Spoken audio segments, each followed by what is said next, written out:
What happens when passion meets unending opportunities? When a chance is provided to pursue a dream? In America, the African diaspora are marrying ambition and opportunity and creating a standard of emergence and success in various industries. These individuals are setting a precedent in their pursuits. Hi, I'm Kallie Ejigu, and this is The Benchmark. Hello and welcome to The Benchmark. I'm Kallie Ejigu, and today we're at the Ethiopian Embassy here in Washington, D.C. with the President and the Chairman of the Ethiopian Global Initiative, Samuel Gebru. Thank you so much for coming on the show. Well, thank you for having me, Kallie. And for inviting us as well. It's interesting that you chose to have us here at the embassy, as opposed to maybe like a cafe. Are you gonna maybe announce an official statement, maybe running? No? Yes. Are you here in official capacity? I'm running for Prime Minister in 2015. Is this an official? Perhaps. So, I'm going to do a Donald Trump here and not announce for a few months and then back out, okay? No, we're going to have to touch on that a little bit. But, you know, the amazing thing about you is that you're the youngest guest so far on The Benchmark. You're 19 years old. You started the Ethiopian Global Initiative back when you were 15. If I may ask, where does your motivation come from? I mean, you're only 19 years old and you're already the president and the chairman. Motivation. I tell people, keep your eye on the prize. I think that's the big thing for me is, you know, with all the projects that we're doing, there's a goal at the end. We have short-term and long-term goals, each concept paper we write. And for us, knowing, for instance, with the Midwife Scholarship Fund, we've been working with the fistula hospitals in Ethiopia for the past 6 years. And for me, knowing that the money that we raise will be sent over to provide full scholarships for 8 students to become next midwives, that's a great thing, for instance, because you're promoting more than just 8 women here. Right. You're saving many lives, hundreds. And motivation for me comes from keeping your eye on the prize. But also, I think my background has something to do with it too, in terms of the values that I have, really others first. I think it's apparent in Ethiopian culture all the time, you know, this idea of helping others, this idea of serving others before yourself. For instance, when you come over my house, I offer you my bed, I offer you my couch, you know, anything that you need, I'll serve you food. Right. So that's sort of helping others before yourself, that selfless action is something that always motivates me on a daily basis. So I'm interested in understanding the genesis of the initiative. It began in 2006, but it started as the Ethiopian American Youth Initiative. Why EGI? Why start the organization? What's the purpose, and how did that transition occur? Well, the Ethiopian American Youth Initiative was founded in 2006, October 2006. And what happened was around 2009, 2010, there were many people asking us from other countries and other continents to become a part of our organization. And at the time, we were the Ethiopian American Youth Initiative, so our title felt very restrictive.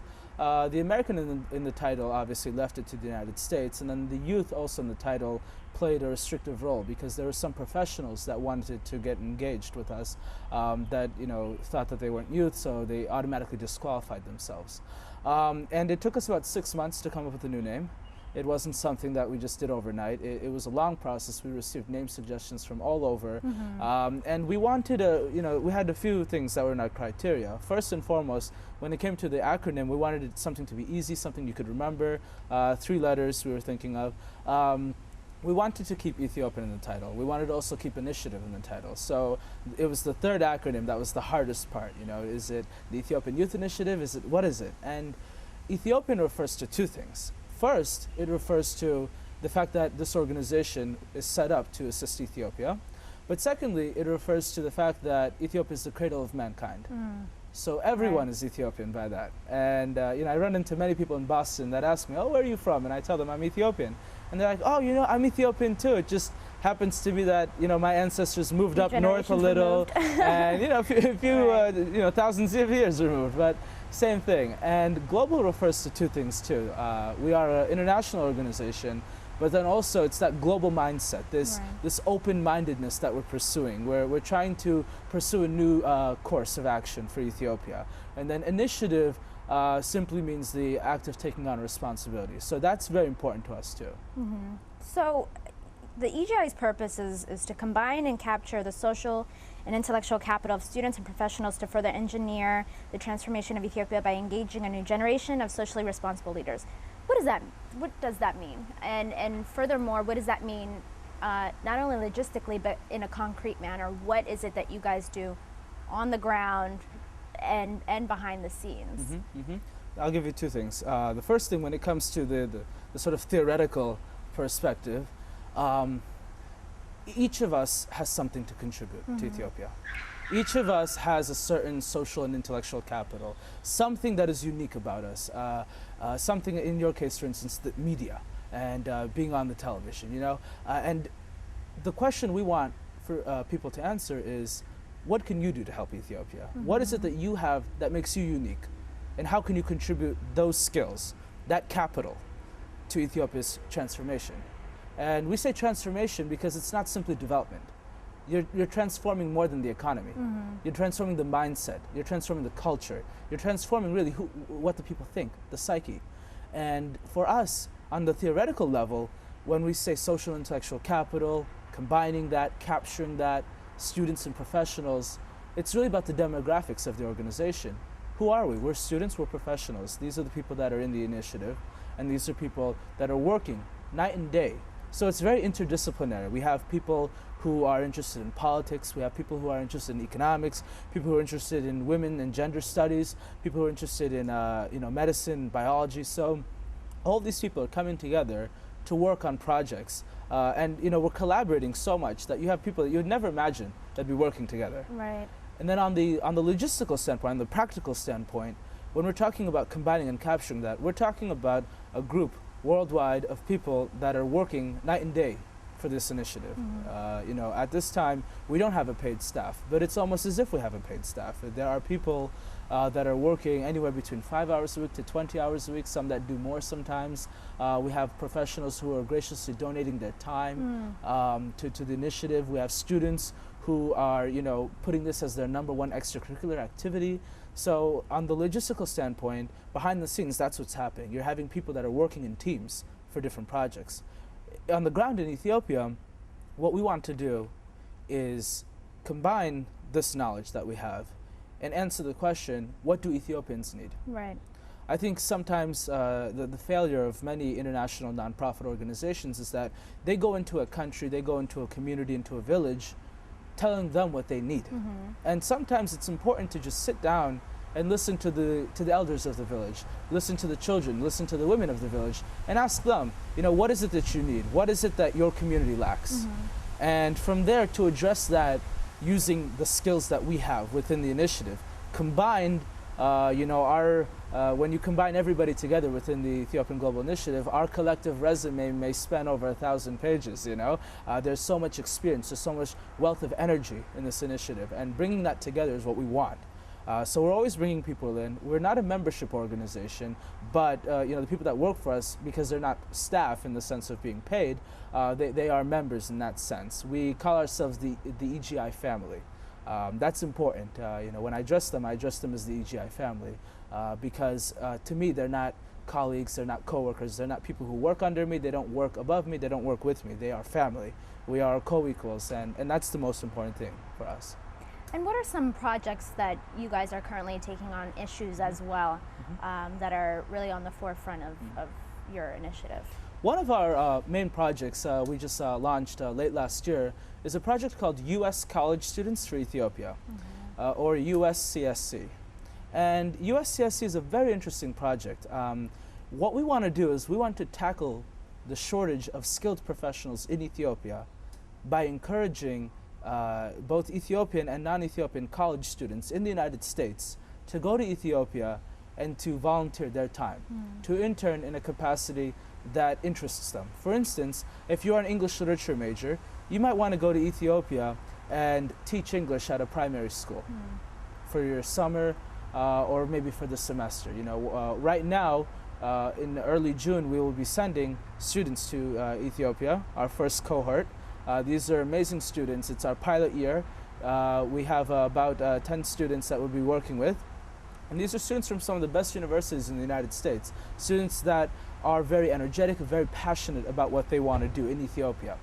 And at the end of their tour in August, we will evaluate the trip, we will evaluate the mission, and we will see if it's something worth expanding. And if it is, we're going to continue that. What's important to note is, according to the United Nations Development Program, Ethiopia lost about 75% of its skilled workforce between 1980 and 1991. That's an astonishing number. Oh, yeah. These are our doctors, our lawyers, our teachers. Where'd they go? The United States, they went to Europe, some of them went to South Africa, others went to Asia, the Middle East, but they're not in Ethiopia. So in 1991, when the communist government fell, there were no professionals to call upon. There was nobody to lead the country at that time. And that was a problem. And for us, we are trying to promote a brain gain. Not a brain drain, but a brain gain, where we're gaining this sort of capital that we need, that we lost. I'm so glad that you brought this up, because I wanted to ask you, I mean, with both initiatives, you're dealing directly with populations of people who have left, essentially the brain drain.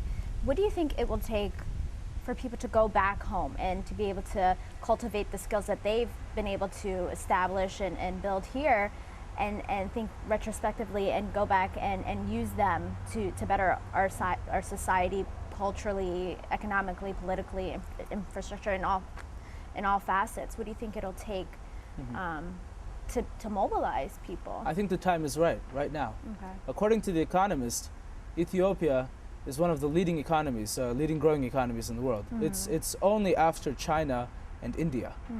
We have one of the world's fastest growing economies. And when it comes to Africa, we are the #1 non-oil producing country that has the fastest growing economy in Africa. Now that's an astonishing number. Oh, yeah. And for Ethiopia, a country that just 20 years ago barely had money to function, it's an amazing sight. And I think on our end, what we want to do is we want to tell people things are moving in Ethiopia. But as the transformation is happening, it's up to us, Ethiopians, both within Ethiopia and abroad, to take charge of it. One thing we know is governments come and go in any country. Right. In Ethiopia, in the past 50 years, governments have come and gone. Oh, yeah.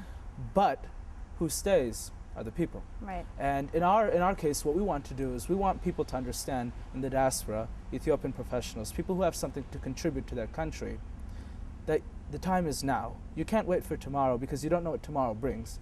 But as you're alive now and as you're here now, it's important to contribute your skills to Ethiopia in whatever capacity. There are many health professionals, for instance, that go to Ethiopia, take 2-3 weeks off from the hospital, and they perform free surgeries in the country, Right. or they teach at the medical schools.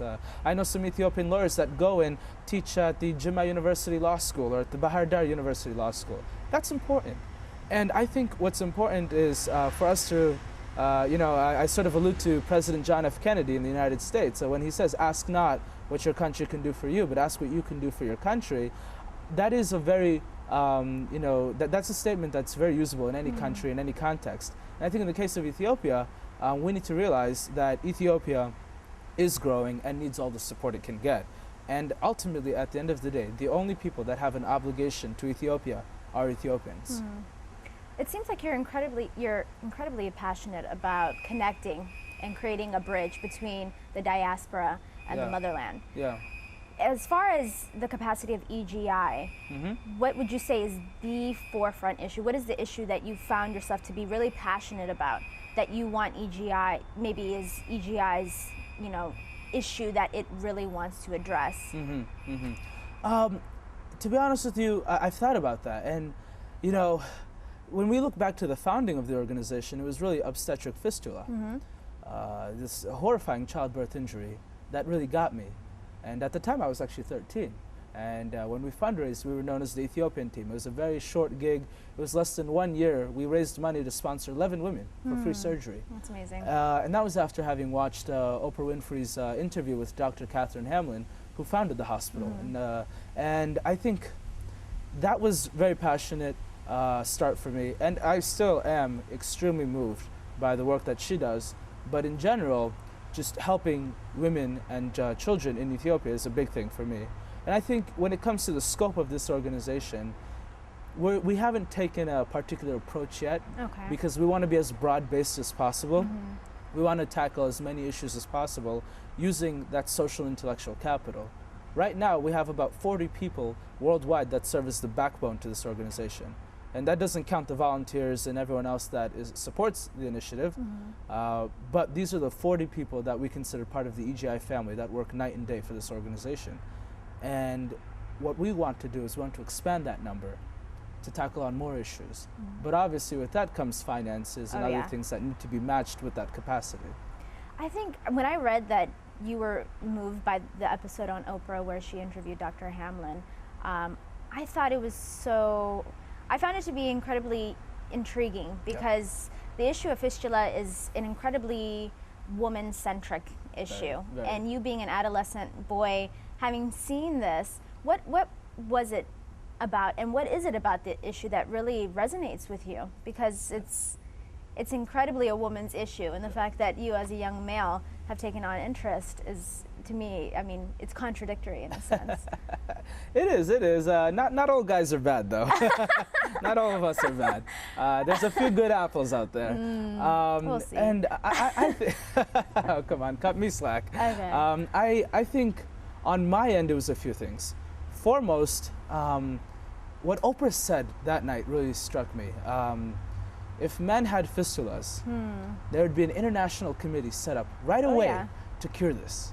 Of course, the audience laughed, I laughed, she laughed, but it's true. It's true. And for me, that was one mover. The second mover was, I thought about maternal health as a whole. Okay. Child mortality in Ethiopia. It's been, steadily improving. However, there's much to go. Oh yeah. Even life expectancy is not that good. And I thought about the women in my life.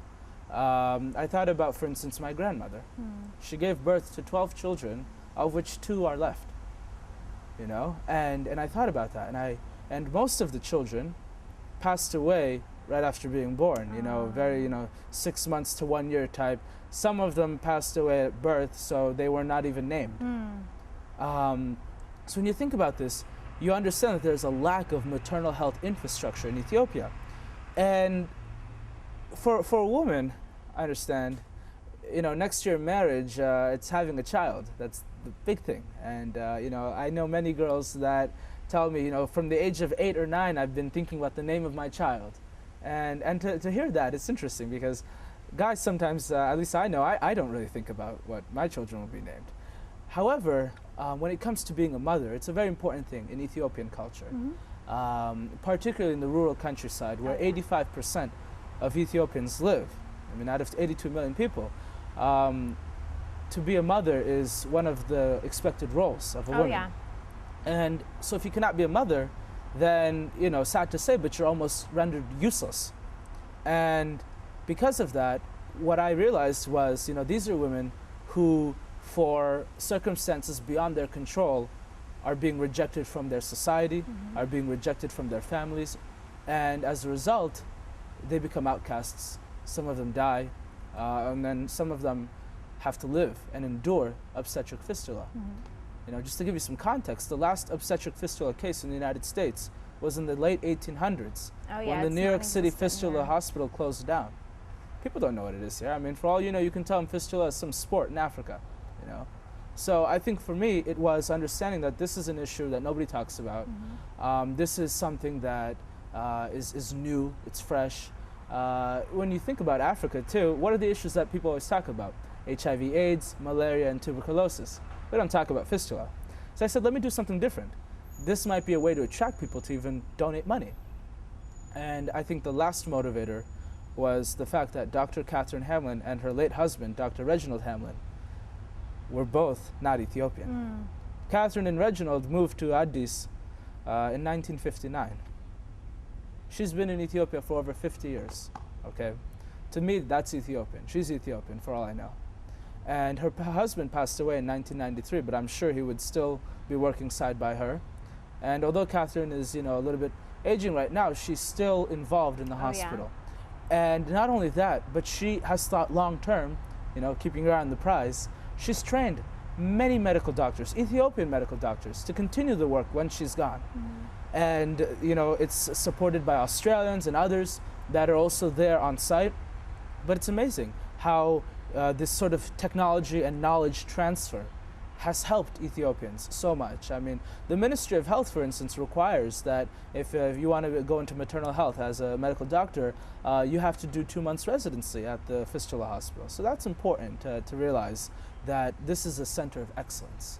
It's the only hospital in the world exclusively dedicated to treating obstetric fistula for free at that too. She's cured over 33,000 women since 1974 when the hospital opened. So for me, I said, you know, this is an Australian who could have left Ethiopia after 2 years. She could have left in 1961 if she wanted. In fact, she could have left in 1974 when Emperor Haile Selassie was deposed. She could have left then. Most foreigners left. She stayed, weathered through one revolution. In 1991, she weathered through a second revolution. So I really admired that, and I said, she puts a lot of us to shame through her good deeds. And I said, for me, it doesn't make any sense to blame and say, oh, you know, look at these Ethiopian adults, or look at these people, look at that. It doesn't make sense to do the blame game. So I said, you know, I'm 13 years old, I don't have that much capacity, you know, I'm in 8th grade, I don't know what I'm doing, but I talked to my mother and I talked to the local Ethiopian community office, and I said, hey, look, I want to do this, I want to fundraise money, let's get on. And, you know, they gave me radio time, I spoke, people were very excited. You know, having lived in Boston since I was 3.5, many people saw me growing up. So 10 years later, after the fact, it was an exciting moment for many people to have seen that. But I wanted to work with others. I made a point about that, that it would be an organization and not a one-man show. You know, do I think I could have done this all alone? No, not in a lifetime. I think it's important to collaborate. And as Ethiopians, sometimes we have a problem collaborating with others. We have a problem working. We also have a problem admitting that we're wrong sometimes. And I think for me, that's something that I've worked through my life, trying to figure out, you know, whether it's humility or whether it's just simply apologizing.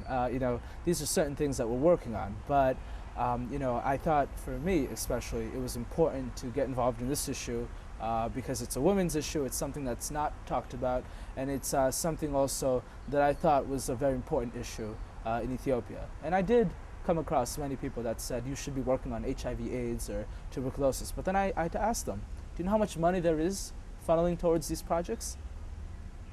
Millions, billions of dollars.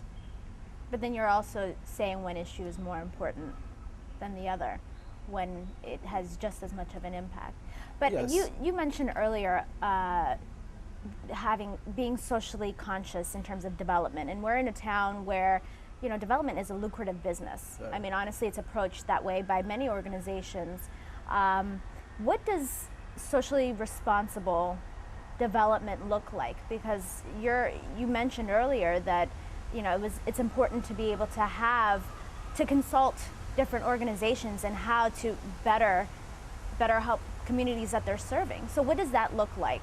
You know, that's a very good question. And I think, you know, for us, Ethiopians and people just in general, you really have to ask yourself one question. Are you meeting the needs of the people? And a lot of international organizations are not, frankly. For instance, over half of water projects in developing countries fail after the first year. And this is because they're not done in consultation with the local people. You have some big organization that comes in, builds a really nice well, there's no technology transfer, there's no knowledge transfer, then you leave. And then a year later, that well clogs up, something happens, no one fixes it, and that's it. My approach would be, you go there, you talk to the people, you ask what they need. If they need a well, then you hire them. You tell them, this is your well, so you have to build it. We'll pay you, we'll train you, but you'll build it. There's a sense of ownership there that exists when they build it themselves, because they will almost guaranteed take care of it much better than if they were just given to it. And I think when we're talking about socially responsible development, we're talking about many things. I mean, you know, for instance, nonprofit organizations, I think, need to be more humble with how much they're spending. Some nonprofits, CEOs and whatnot, get paid over six-figure salary. And is that really necessary? That begs the question. I don't think so.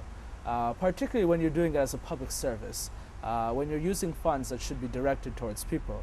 And one thing that we were trying to do at the Ethiopian Global Initiative is try to be conservative with how much we're spending. You know, we don't have a big budget right now, but whatever we do have, we're trying to limit we're trying to shave off as much money. So I would say two things. It's collaboration with the people on the ground, understanding their needs and meeting their needs. And then it's also being fiscally responsible with the money that you're spending. Right. Well, unfortunately, we have to take a short commercial break. Thank you for watching The Benchmark. We'll be right back with the President and Chairman of the Ethiopian Global Initiative, Samuel Gebru.